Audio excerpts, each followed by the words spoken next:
Jangankan beras yang ditanggung negara, kami sakit pun negara tidak akan tahu, Pak.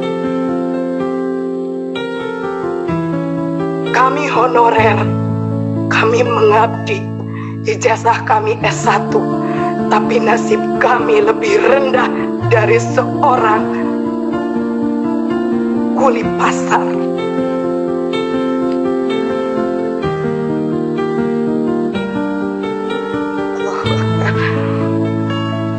Kami memohon adanya penambahan kuota atau formasi. Kalau memang regulasi P3K tetap harus kami ikuti. Kami memohon adanya penambahan kuota atau formasi sesuai dengan jumlah honorer yang ada di lapangan. Atau kalau secara kasarnya, angkat semua honorer yang sudah terdaftar di Dapodik.